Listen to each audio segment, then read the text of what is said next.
What's good, everybody? It's your boy Gerald Moore JR. I'm back. I'm back. It's been a minute since I've been on the Athletes and Cannabis YouTube channel, but I'm excited to say that I'm back. There's been a lot going on in the cannabis world. Obviously, there's a lot going on in the sports and cannabis world, and so I want to be one of your outlets to be able to engage with what's going on in the cannabis and athletes landscape.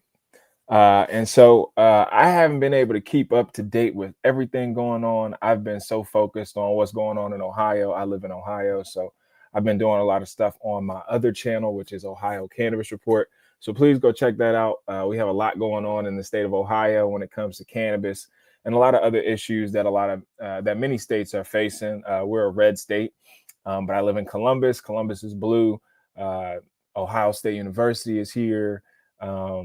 And so there's a lot of things going on in terms of cannabis. We have a legal cannabis industry. We have medical and adult use, recreational. We have home grow. So all of those things are legal here in our state.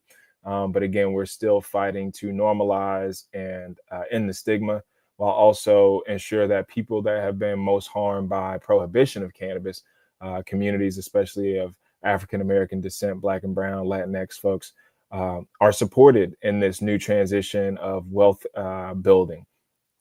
And so, again, I think it's important. I started Athletes in Cannabis because I got my start in cannabis during my athletic career in my pursuit of being a Division I All-American athlete, trying out for the NFL in 2012, 2013 with the Oakland Raiders. And so, again, as an athlete, being in the space as an athlete, I understand what toll the sport and training and just the pressures of society and life put on me. And I understood kind of how cannabis helped me physically, mentally, spiritually, and emotionally in my journey, because it wasn't easy.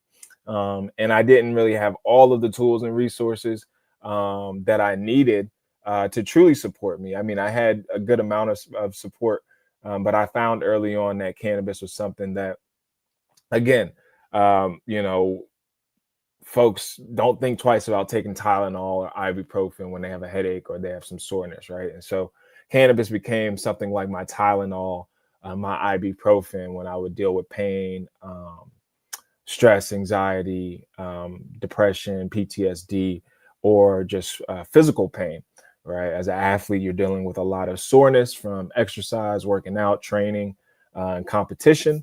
And so I found cannabis to be something that helped me to not only relax my body, calm me down, but also to help me in recovery.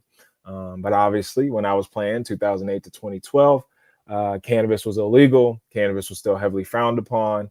We were heavily drug tested by the school, by the NCAA. There were a lot of things that, obviously, you could end your career over cannabis, right? And the stigma behind it. So I am long gone from college. I graduated in 2012. I got cut from the NFL in 2013. And so for the last, decade plus, I've been, just figuring life out, right? Working. I got a corporate job. I worked in a warehouse job. But also I moved back to Ohio and I just began working. I started my own sports performance company, doing sports training for young athletes as early as elementary, middle school, high school. I trained professionals. So I had CEOs and executives, high performing professionals that I trained. And then more recently, I've gotten more involved in activism and advocacy work and philanthropy work through my nonprofit, Green Environmental Outreach. You can go check our website out at gononprofit.org. And so for the last 6 years, I've been really working in that space, but also trying to integrate cannabis into that space because, again, a lot of people are dealing with healthcare issues. A lot of people are dealing with socioeconomic issues, which obviously deal with money. And cannabis is a more cost-effective medicine and remedy to a lot of people's pain and illnesses, right? A lot of people are dealing with chronic pain, right? Arthritis. People are dealing with having trouble eating and stuff like that. So cannabis is something that's cost-effective. It's also natural, right? Like in its rawest form, its natural form. It's something that there's not a lot that has been done to the plant to make it to allow it to give its remedies, which makes it less prone to abuse and addiction, unlike other pharmaceuticals. So that's why I really started Athletes in Cannabis, was to really share my story, share my personal story, but also to create a platform for other athletes to be able to share their stories, because I know, again, it's still kind of new that we have this freedom or this latitude, longitude to be able to have conversations publicly as athletes that have been labeled obviously as leaders, mentors, and kids look up to us, right? And so now we're telling kids, hey, I use cannabis, even though people have been saying that cannabis is bad. Just say no, the war on drugs. And so it's important that athletes have these conversations while also mixing in, right, mental health, right? A lot of athletes consume cannabis too to help them with their mental health, because it is a lot of pressure performing day in and day out in front of everybody, with your life always being under a microscope, right? A lot of athletes, even though they're really good at performing and doing what they do, it doesn't mean they don't deal with social anxiety, right? Being around a lot of people, being pushed and pulled every which way. A lot of athletes may not grow up around certain demographics that now all of a sudden, we're taught in our community that racism is a big thing, and we still see racism as a very big thing. But then you go to these sporting events, and it's predominantly Caucasian folks that want the autographs and pictures of these athletes, So it's a lot that these athletes have to deal with, on top of the physical performance, on top of societal expectations. And so, again, being somebody that had been in that light, I understand it. Again, I didn't make it to the league, so I don't know what it's like to be on that pedestal. And I'm kind of thankful I didn't make it to that point, because a lot of people think just because you make a lot of money, just because you're in the spotlight, that means you're free or that you have more power. And oftentimes that's not the case with a lot of these athletes. They're making a lot of money, but they often don't have the freedom of fully expressing themselves without being muzzled or being told that they're wrong, or they just need to be quiet and focus on sports, right? So again, that's why I created the platform. Please make sure you like, comment, subscribe.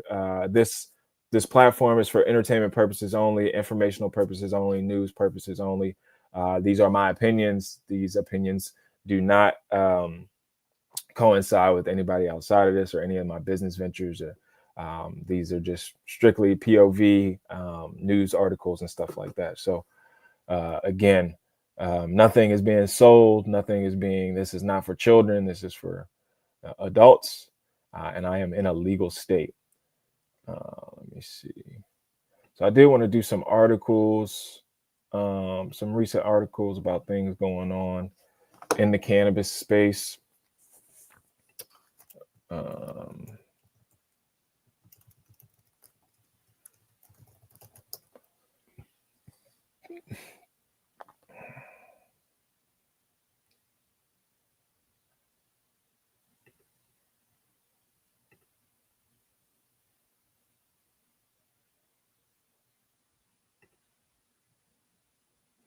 All right, so there's a nice article to share.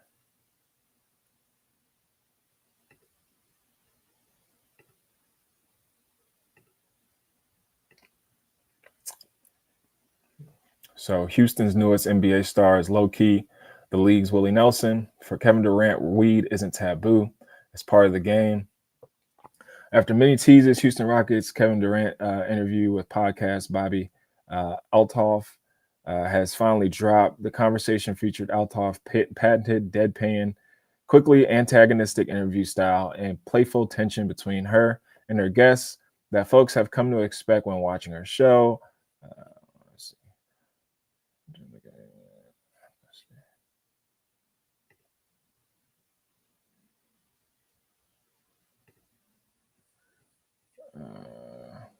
For the past several years, Durant has made it one of his missions to destigmatize the use of marijuana, especially for professional athletes. While recovering from a torn ACL or Achilles tendon in 2020, the then Brooklyn Net campaign for NBA to remove marijuana from the league's banned substance use likening the plant to a glass of wine or coffee.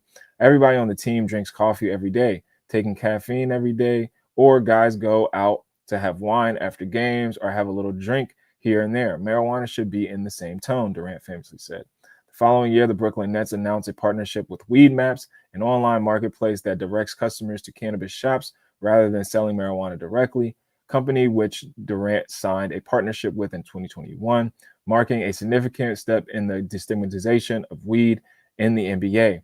At that point, Durant was the high-profile athlete putting his name and brand behind advocating for the normalization of weed. At the same time, Durant declined to comment openly about his own marijuana use. I think it's far past time to address the stigmas around cannabis that still exist in the sports world as well as globally, Durant told ESPN at the time. While continuing his public advocacy on weed, Durant appeared on a legendary late-night host David Letterman's Netflix interview series, My Next Guest, in 2022, and spoke candidly about his use and why it's important to destigmatize it. Durant was even more comfortable discussing his own marijuana use. To me, it's clear that the distractions out. To me, it clears the distractions out of my brain for a little bit, settles you down. It's like having a glass of wine, Durant said to Letterman. When Letterman asked about his own use, KD grinned. I'm actually high right now, he responded cheekily. In 2023, the NBA took marijuana off its banned substance list and its new collective bargaining agreement. Durant, the most visible and outspoken player on the issue, personally lobbied NBA Commissioner Adam Silver to stop the league from penalizing players for failed drug tests that were caused by marijuana. When meeting with Silver, Durant revealed that he smelled like marijuana during his meeting with the NBA Commissioner. I love KD, bro. He smelled it when I walked in. So I didn't really have to say much. You know what I'm saying? Durant said. During the same interview, Durant humbly denied being a pioneer for the advancement of the league's policy on weed, simply saying, I just enjoy the plant. Love it. Article by Jamil David. So, yeah, shout out to Kevin Durant, though, for definitely being one of the league's more outspoken, athletes, leveraging his, obviously, his stature. 12 famous athletes who smoke weed. Athletes are leading cannabis normalization, recovery, not recreation, drives athlete use. Policy changes reflects. You got Megan Rapinoe, soccer icon, cannabis advocate Sha'Carri Richardson, the sprinter who sparked the national conversation. Ronda Rousey, UFC champion. NBA legends of cannabis culture. Al Harrington, from NBA court to Viola Brands, cannabis entrepreneur. Kevin Durant, public advocate for cannabis reform. Cliff Robinson, NBA veteran, and Uncle Cliffy, cannabis pioneer. NFL icons, recovery advocacy. Ricky Williams, the Heisman winner who chose cannabis over conventional medicine. Rob Gronkowski, from NBA stardom to CBD partnership. Eugene Monroe, crusading for medical cannabis research. Olympic champions and international stars.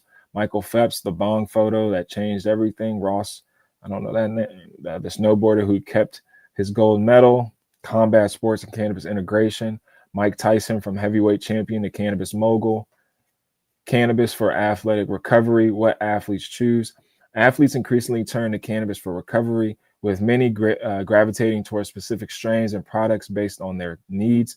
Indica-dominant strains are popular for nighttime recovery and sleep support, helping athletes manage pain and promote restorative sleep. For managing inflammation during the training periods, athletes often prefer CBD-dominant varieties that don't produce psychoactive effects, allowing the consistent without cognitive impairment.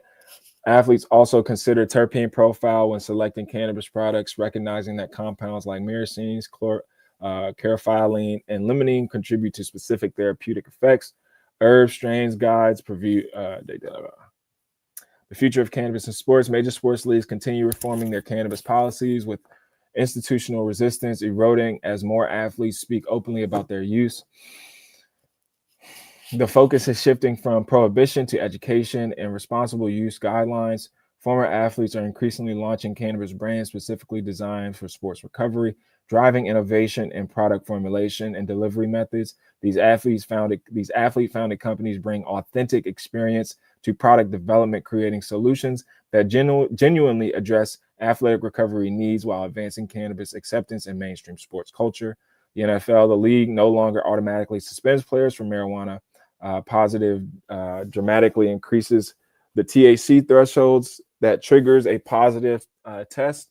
Testing is now limited mostly to short preseason window, and discipline tends to be fines, not lost games. The NBA's 2023 collective bargaining agreement removed marijuana from the routine drug testing. Cannabis is treated more like alcohol unless it causes conduct issues. Olympic water level THC is still banned in competition, which is why sprinters and other Olympic athletes can still be disqualified for cannabis use close to events.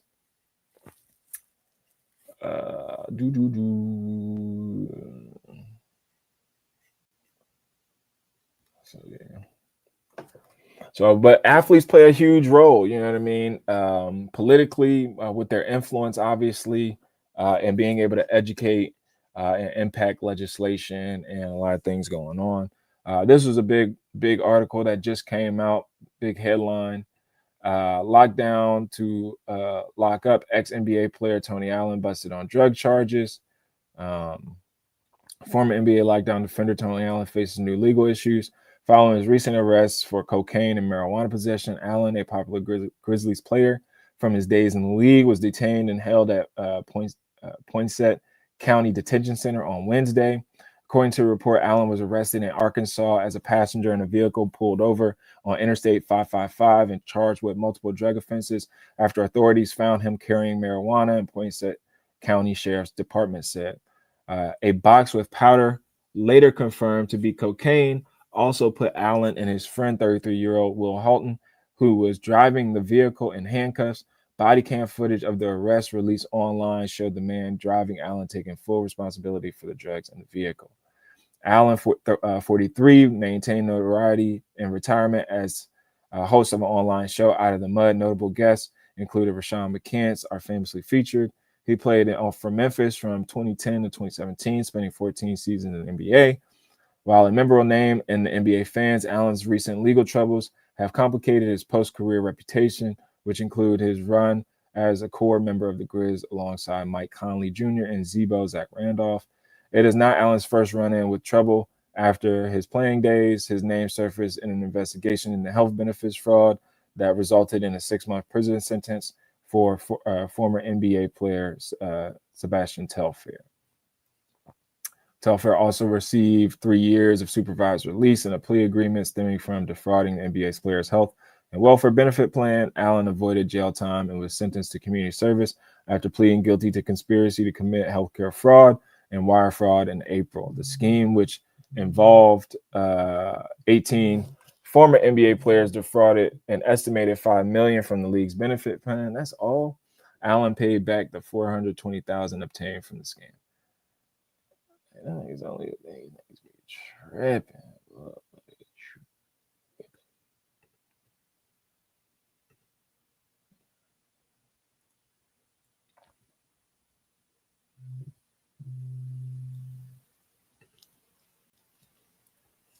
Mavericks player arrested at the airport for marijuana possession.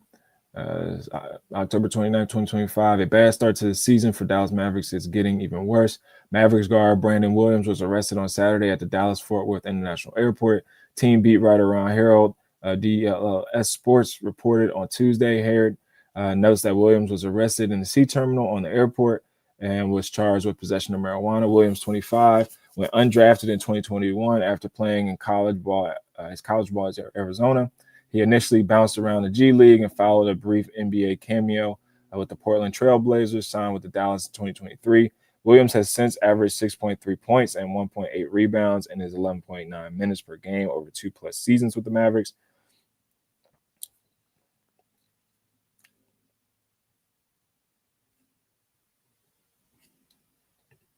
See, folks shouldn't be even getting arrested for this stuff. You know what I mean?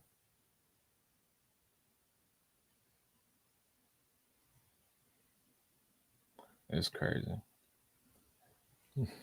Grandma among drug gang that flooded city with cocaine and cannabis. Angela Price, 60, was the eldest of 3 generations of same family that have been involved in legal enterprise. A 60-year-old grandma has been there's all types of typos on that joint. Culture and Can. NBA legend Allen Iverson debuted THC soda in 3 flavors. Last week, NBA Hall of Famer Allen Iverson launched a trio of THC sodas in partnership with Viola, the cannabis company founded in 2011 by fellow basketball player Al Harrington. The drink, simply titled Iverson, stylized in all caps, pay homage to the shooting guard's career touchstones. 96 Nectarine is described as a smooth golden flavor that celebrates the year Iverson joined the league, while Bubba Chuck Berry nods to one of the several nicknames.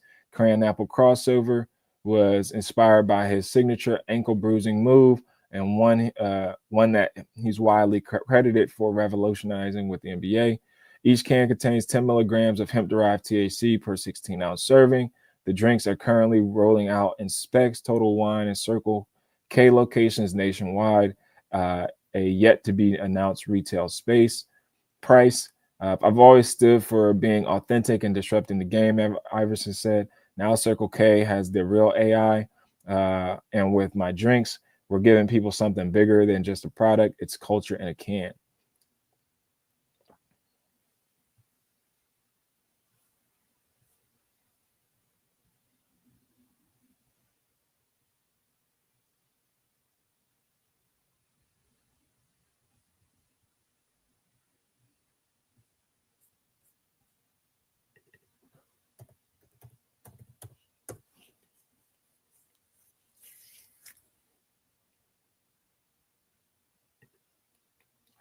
How pro athletes can use cannabis to recover.